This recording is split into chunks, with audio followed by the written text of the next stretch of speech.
The Browns head into the summer. More questions than answers, especially at quarterback. Myles Garrett's gone. Jared Verse in. There's a lot to get to. Let's get to the show. Turn up your volume.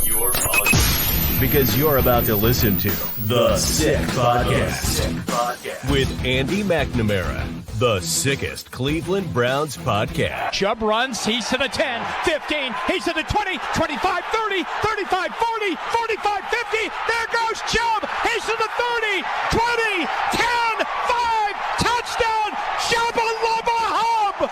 It's gonna be sick. Welcome, everybody. Hey, it's almost time for summer break, right? But the Browns are out working hard these last 3 days, mandatory minicamp. Well, just about everybody back and participating. And now we head in to this summer break before training camp starts. And what does that mean? Well, it means pads can actually go on. That means we get ready for more intense practices, preseason, and hopefully find out who the starting quarterback's going to be, right? Make sure you're clicking follow. Notifications on for the channel. Hit me up who you think is going to be the Browns starting quarterback week 1. We know odds are both Deshaun and Shedeur are going to be playing, if not 1 to 2 to 3 other quarterbacks, potentially. But let me know, who do you want to start week 1? Leave us a note in the comments there. Get us on social. Make sure you hit us up. Follow on X at SickPodBrowns, at AndyMC81, Instagram and TikTok too, at AndyMCSports. So let me know that. Also, your thoughts now that we've had time to digest the Myles Garrett trade. Really weird on social, not seeing him in a Browns uniform and out kind of doing his thing in LA, Hollywood, kind of where we anticipated he wanted to be, with the agents and all his Hollywood future ventures, whatever he wants to do. Jared Verse in town, some real positivity on the wide receiver front in some spots. So to talk about that, let's bring in my guy, Dave DeNatale. Dino from WKYC Sports in Cleveland. How's it going, buddy? Oh, it's going great, my man. How are you? Woo, you know what? It's been turmoil, shock, settled, and like I said, kind of questions going into this. What would a Browns offseason be, Dino, without unknowns at quarterback, right? It's never boring, right? It's never boring. And by the way, for anybody who thought that with today being, as you said, the last day of mandatory minicamp, that Todd Monken would announce a starter going into training camp. Nope, you're not going to get it. Nope. So we will be. My friends at my former station, ESPN Cleveland, can get the QB tracker together, and we can chart how many completions a quarterback has to a wide receiver in shorts until they get the pads on. Yeah. Tony Grossi and the boys there doing a great job just start tracking and using it as part of the conversation. Who gets the most reps? Dylan Gabriel threw a touchdown. That's right. Today. Good for him. A little slugger. He's had a tough go, Dylan. Jared right. Nobody's talking about poor Dylan. Nobody's talking about poor Dylan. Man, no, and really, we shouldn't be, because he shouldn't have been a 3rd round pick, and he's not.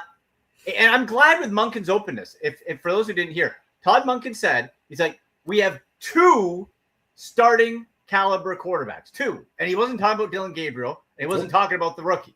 Nope. He was talking about Shedeur and Deshaun Watson. The trouble, though, Dino, is it's kind of that old saying, if you have 2 quarterbacks, you got none. Is that how you're feeling with this? Or, as Monken said, if it's too close, that can be positive or negative. It can be no one's playing good enough to take the job, or they're both playing well.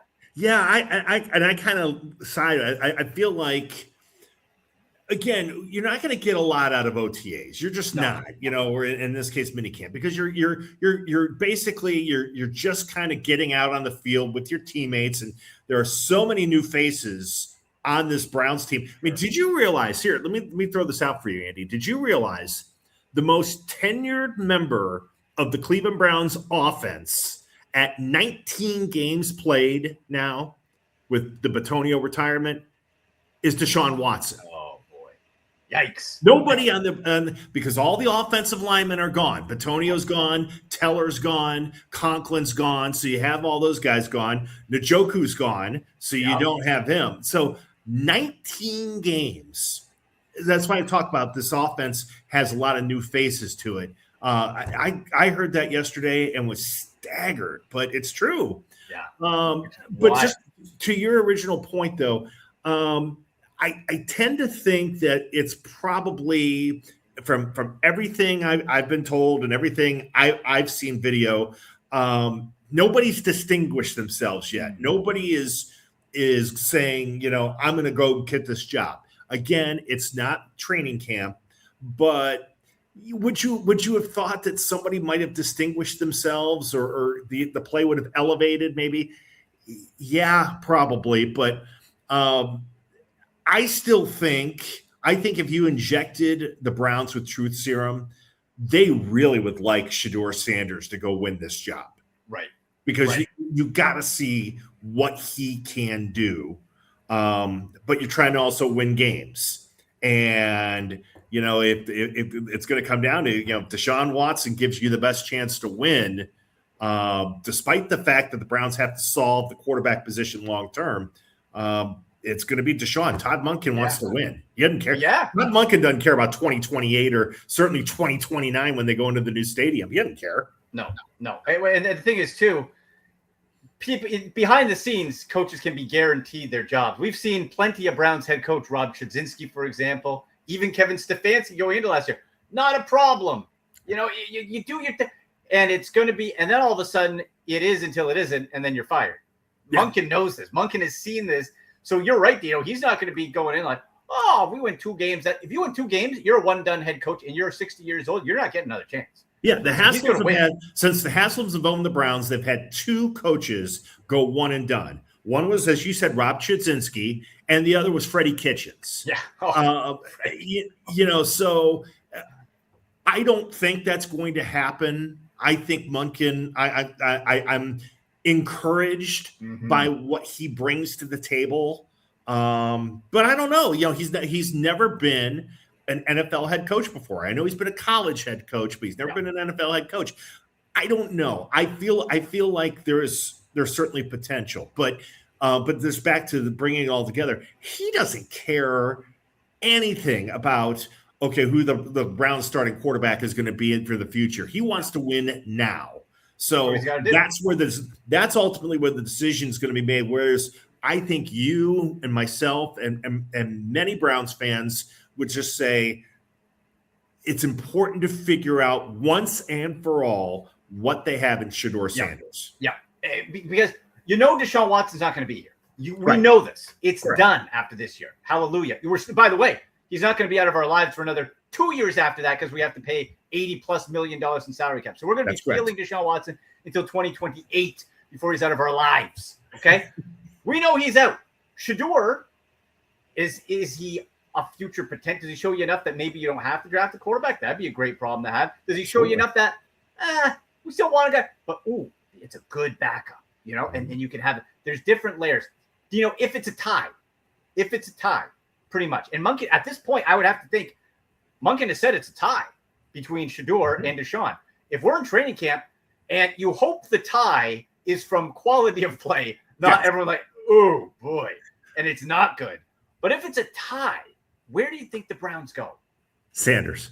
I think if it's a tie, I think they can sell it as, look, we want to give the kid an opportunity. He's done everything we asked him to do, but we know that we've got somebody like Deshaun Watson ready to go, at a moment's notice. Yeah. And so I would think if that's where it comes down to, I think it's Shedeur.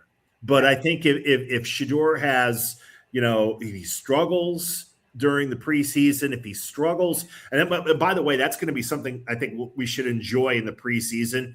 I would think these guys will get reps. I would think I would hope they would get more reps than Dylan Gabriel or the rookie, besides when they have the scrimmages against other teams. I would really hope that the preseason will be used the right way to evaluate these quarterbacks. Yeah, which we hadn't seen under Kevin Stefanski. It sounds like Monken is going to play them. And just I was going to come on here today kind of praising Shedeur and the progress he's made, which he has. But then, on social, we saw the Mike Hall. I'm sure you saw it. The Mike Hall batted down pass where Shedeur targeted the hand of Mike Hall And he batted it down, and I'm thinking, oh boy. And it's I just don't like, we've seen quote unquote quarterback competitions in Cleveland before where nobody wins the job. Yes. And you put a dude out there and hope for the best. Another thing, and I don't know how much the Browns care about this. Realistically, probably they shouldn't. I'm going down week 3 for the home opener. And I'll tell you this. If Deshaun Watson's in there and the Browns are 0-2, his butt's getting booed out of the building like when the last time he was in there. It's going to happen.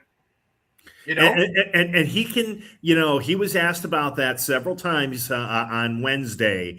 And, he's trying to say, well, I can't think about that. I don't think about that, whatever. But that can't, we're human. Yes. So when you have 65,000 people booing you, or at home, your home crowd, right, or conversely, and it wasn't 65,000, but you have a good number of people cheering when you suffer a season-ending injury. Yes, that's going to play with your psyche. It has to, because we're human. Yeah. And so, I'm with you. That's going to be, if Watson's the guy and the Browns are 0-2, which is very possible. I think those first 2 games going down to Florida, not going to be easy. If they're 0-2 and you got the home opener and Deshaun's struggling, oh baby, those boo birds are going to be flying all over the place. Boy, it's going to be a fascinating start, because you could realistically, we didn't get a chance to play the schedule game together this year. I finished. I want to know your pick. I finished. You know how it is. We go in and we're all critical, and then at the end, I got a 9-8. I was like, I think I had 10-6 last year. I came down a little bit. 9-8 this year.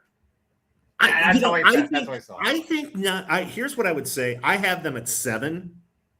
I think 9, though. If you said, okay, what's the range? Well, of course, we know the range. The below range, could be a 3 or 4 win season. I don't think so. The schedule, I think, is very favorable, no matter who's the quarterback.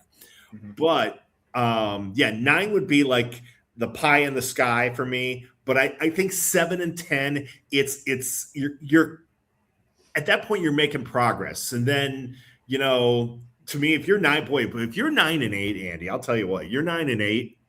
Our guy Todd Monken will get votes for Coach of the Year, because you're going to be. I don't know if that'll get you in the playoffs. Probably not, but that gets you. Here, wouldn't you like week 15, week 16, week 17 when they do the playoff, positioning, and the Browns still have a chance, or whatever that category is. In the hunt. In the Put hunt. us in there. Yeah, that's all you would want right now, is to be in the hunt. So a 9-8 season would have you in the hunt and make December and early January here a lot of fun. It sure would. In conversation with Dave DeNatale from WKYC Sports in Cleveland. And Dino, part of the problem last year, of course, was a horrific offense. Kevin Stefanski had just imploded. It was a lot of it was poor roster. A lot of it was poor coaching. It was everything. It resulted in a change. It resulted in a hiring of an offensive coach, Todd Monken. And Dino, as we said, it's, you're not really in pad. It's not. But this Denzel Boston, oh, baby. This dude's the real deal. Every day, this guy's doing it. And it's catches, where it's not like, okay, it was wide open. This guy's making contested catches. He's more fluid than I thought as a route runner that I'm seeing. And I'm thinking, this is the second guy we got? Like that, boy. First round talent, second round grade, and good on Andrew Berry, because Denzel Boston looks like a legit dude, especially something to track too. Jerry Jeudy left has a bit of a hamstring tweak on the last day, so something to keep an eye on there. But your thought, Denzel Boston, holy cow. I think if you had told me that the Browns had taken Boston in the first round and Concepcion in the second round, I would have said 2 tremendous, and I think they did well with the receivers, no matter where they were picked. I think for what they need, Boston is a guy that can go up and get the ball. Yeah, and man, he's got some size. He's just got the want to go get the ball. And in Concepcion, you've got another flyer. So you've got between Concepcion and Bond, you've got 2 guys with a lot of young guys with a lot of speed. And then you've got Tillman, obviously, and Jeudy and Boston. It's a relatively young receiving core. but now you've got some bodies to work with. Some upside. You got talent, right? Yes. So now maybe with Jerry Jeudy, it's like, all right, well, if I have Denzel Boston, I can't just concentrate on Jeudy, right? Yeah. Or I can't. And Isaiah Bond, by the way, too. He said he packed on 15 pounds of muscle and looks every bit of it and hasn't lost a step. First full training camp. Remember, this is a guy the Browns got undrafted because of off-field issues, but had a second-round grade on him. And to me, if these Concepcion drops, he had a ball ripped out of his hands again, like I'm still concerned about that. I don't like that. Lots of talent, but you got to hold on to the ball. I think the real battle. We got Jerry Jeudy, Denzel Boston. I think the real battle, Dino, we're going to see between Concepcion and Bond. Playing time. And that's okay. Like, I agree. And again, I mentioned his name. Cedric Tillman is going to have to work hard. He's had some injury issues. When he plays, he's a pretty reliable receiver, and he may become the fourth wide receiver or the fifth receiver, but the guy that you insert because he can get you a first down. He's a pretty good route runner. He knows where the sticks are. He can get you first downs. Too. What's that? Contract year 2. His rookie contract. So I'll tell you, look, I invested too heavily on 2 Cedric Tillman autograph rookie cards. So I'm come on, Sid. Come on, C. Andy needs to get rid of one of these. Come on. Stay healthy. But there should be, to your point, there should be I think a better mix of talent out there for the wide receivers, for the quarterbacks to throw to, guys that can get themselves open. That was such a huge problem last year. Yeah. And then the other thing is, Jeudy had the dropsies. I never like drafting a guy who's the negative is drops and hand concerns. And so Concepcion, I love his speed, and we've seen the highlights of him. He has a nose for the end zone, but he's got to catch the ball. Yeah. And so that'll be something if fans are going out to Berea next month and in August to watch training camp, keep an eye on that. Yeah, I think it's if Andrew Berry did not draft Denzel Boston, I would have been upset with how the wide receiver room and draft looked. Yes, agreed. The fact he got him, and that Concepcion, him and Bond are not identical, but I feel that it's for the upside, it's a good calculated risk, because if he does drop, Bond seems to be able to take that next step. So like you said, there's a mix. Harold Fannin Jr. has been banged up all camp, so hopefully that's not serious. He's a stud. We know that. Yeah. And then what's been good to see, I think Quinshon Judkins, correct me if I'm wrong, looks like he hasn't really – he looks like he's back fully from that injury. Yeah. I mean, that was the concern is, would he be just even ready to go when training camp starts? And, there's been no problem with him. And that's great to see, because he was terrific last year. And, he's going to be into an offense, much like with Kevin Stefanski. Todd Monken, he had Derrick Henry in Baltimore. He knows how to get the best out of running backs and the best out of the offensive line with a guy like George Warhop. I think the Browns, that's going to be their bread and butter this year, is just go to Judkins and run the football and hopefully get more consistency, I think, from Sampson. Yeah, because and a part of that's going to be how this offensive line clicks. Spencer Fenneau got demoted after a bad day of practice. So, I like the accountability. We had zero accountability, so that's good. That's good. And he's going to work his way back. Fenneau's going to be fine. Tough day against Jared Verse, and let's get into that, Dino, because Jared Verse, V8 is his nickname. So he had to get Dylan Gabriel's number 8. Sorry. Yeah, there was no way that Verse wasn't going to get the number he wanted. Yeah. When people talked about the Miles trade, and I remember thinking about this last year, if you were going to part with Myles Garrett, I wanted to get 3 number 1 picks back, or 2 1s and a 2 and a 3. Mm-hmm. That's really what the Browns did by virtue of this trade. I think Jared Verse he was drafted in the first round. He has played like a first round talent in his 2 years in the NFL. You're not going to get 25 sacks a year or whatever, but you don't need. You're also not going to get a guy that's going to take plays off. And let's be honest about Miles. Miles was a hard worker, great athlete, but Miles would take some plays off. Mm-hmm. And we know what we're talking about. I know. Yeah. Verse isn't going to take plays off. So if he continues to put pressure on the quarterback, he's been a great pressure guy in his first 2 seasons. You're still going to give your defense a chance to make explosive plays. So I don't know if there's going to be a terrible drop off in terms of the productivity of the defense without Miles in terms of getting to the quarterback and making hits. Right. Verse he moves in. He's V8. He goes with 8 cylinders all the time, and he's an Ohio guy. I remember thinking about them. There's something about us. That's right. He's going to have the right work ethic. And it's nothing. It's not trying to disparage Miles. I wish he were still here. Yeah. But I think in the long term, I think the Browns probably made the right decision to go younger, to get more assets, because we're all about assets to try to get the quarterback, and to do a solid for Miles to give him an opportunity to win a Super Bowl. So I think it's going to be one of those that it's hopefully, knock on wood, works out well for the Browns and works out well for Miles. Yeah, it does on paper look like it could work out for both of these teams. And Verse is better against the run, Dino. Yes, Remember, he is. Like we all talk about, and Miles, no one is Myles Garrett. He's a unicorn. He's an instant Hall of Famer. He's a 1 of 1. But wasn't great against the run, which is fine because you look at all the sacks thing. But we got a guy, and people aren't thinking about this. Like we have the last 2 defensive rookie of the years. Versus rookie of the year 2024, Pro Bowler.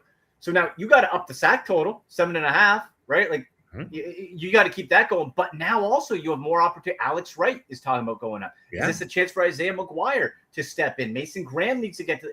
There's different, you got the linebackers. There's different opportunities, and it could also be not so sack heavy because you got Rudenberg, who's a secondary specialist. So we have to, I think, condition ourselves where we might be seeing maybe more interceptions or more pass break or something like that. But I'm totally with you. I think Verse is we talked about the Deshaun Watson.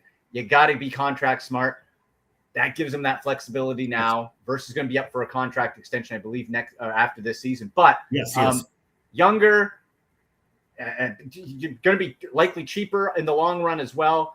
And you get a first-round pick, a second, and a third. Would I have liked a bit higher because of how low the Rams are going to be drafting? Yes, but like you said, I think it could be okay. Really, Dino, it comes down to this: if Verse balls out and the Browns use whatever concoction Andrew Berry does with this to get a proper future franchise quarterback in this next draft, the Browns are at least equal winners in this trade. Yeah, no question. That's the thing. If you were going to give up Garrett, you're hoping that, and I appreciate that Andrew Berry said, I needed to get a star player, a high-level, high-caliber player. So I appreciate that was his mindset, and I think he did that with Verse. But ultimately, this is going to have to be in service of getting the quarterback and solving that problem once and for all. And now, you can, again, with a 1, 2, and a 3, you can move up and you can mortgage the near future if you have to try to get the quarterback that hopefully would be here for the next decade and put yourself in a position that I think to kind of put a bow on all this. Let's be real here. I think the Browns, goal right now is when they open the doors of New Huntington Bank Field in 2029, they want to have a team that's Super Bowl caliber at that point. Yeah. And so, it's a process and it's building, but that's what you want to build towards. But you're not going to be at that point unless you get the quarterback thing straightened out. And now everything is, by that time, Schlesinger is going to be a veteran. Judkins is going to be a veteran. So you're setting this young core. So it's lining up. But we know, as great as Miles was, you still only won 5 games, and probably 3 of those were because of Miles. Yes. So you need to build to the quarterback. So, hopefully it's not like this past year where people were expecting 3-4 quarterbacks and there turned out to be 1 quarterback, like Mendoza. Yes. Because the Jets have all the ammo to move up. Arizona's going to stink. They're going to be there. There's other teams who's going to want quarterbacks. That's the problem. Unless you stink, it's hard to move up to get a quarterback because the teams in front of you need it too. So you're really hoping that, like you say, there are 3 or 4 high quality quarterbacks that are going to be out. Manning, Moore, Sayan, Carr out of Notre Dame. Yes. I mean, and that's for now, because this time last year, 1-2 was supposed to be Klubnik and Nussmeier. That was supposed to be 1-2. Yeah. No one's talking about Mendoza. All of a sudden, Mendoza's up. Klubnik, Nussmeier, get rid of them. Who's talking about, right? And so everything changes so we just have to hope there's multiple guys. So you're like, okay, I'm good with one of the 3 or 4. Exactly. Which is hard to say. That's going to be tricky. But Dino, great stuff, buddy. And now look, is there some downtime for you? Where are you going over this Browns break? What are you doing? Yeah. Unfortunately, no vacation plans in the near future. So I'll be around, and I'm actually working on a project. I can tell you, about 4 years ago, when the Haslams had reached their 10 years of owning the Browns, I did a long retrospective piece on it, looking back at all the ups and downs, the coaching changes, the personnel changes, the pilot flying J scandal. We're gonna do kind of a new chapter to that, looking at these last 4 years. Think about the last 4 years, Andy. New stadium coming. Myles Garrett is gone. Yep. A playoff berth followed by a disaster of 2 seasons. Kevin Stefanski's gone. And now, obviously, if I didn't say it, all right, Garrett's gone. So this has been a very tumultuous 4 years after a tumultuous first 10 years for the Haslam. Yes. So we're going to that's going to be my summer project. We're going to look at that, and I'll let you know when we publish it. But I'm looking forward to kind of looking at these last 4 years from a big picture perspective heading into the 2026 season. I like that. Well, let's get you back on when that's up, because I think that'd be a fascinating chat as well. So good stuff, buddy. So you're saying 7 wins. I went 9-8. Well, we'll see what happens going into. And if they're 8-9, if they're in the middle, I will feel pretty good about that. That's right. Whoever's closer buys the other a beer. How about that? There you go. Down week 3. Okay. All right, buddy. Sounds We'll good, talk to you later. All there right, he goes. Dave DeNatale from WKYC Sports in Cleveland does a great job. Make sure you're following him on all socials at Dino Cleveland. And yeah, it's summer break time, folks. So we're going to step away as well for a little bit. But when we come back, don't forget, fantasy football time, baby. Right? We got to get ready.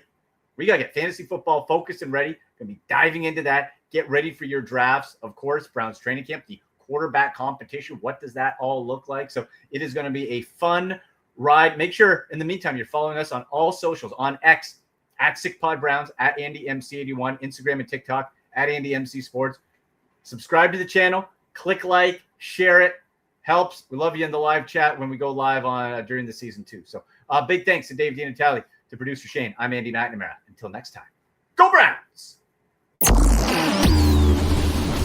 And that's a wrap. Hope you don't miss us too much until next time. Follow the Sick Podcast with Andy McNamara on YouTube, Instagram, Facebook, Google Play, and Apple Podcasts.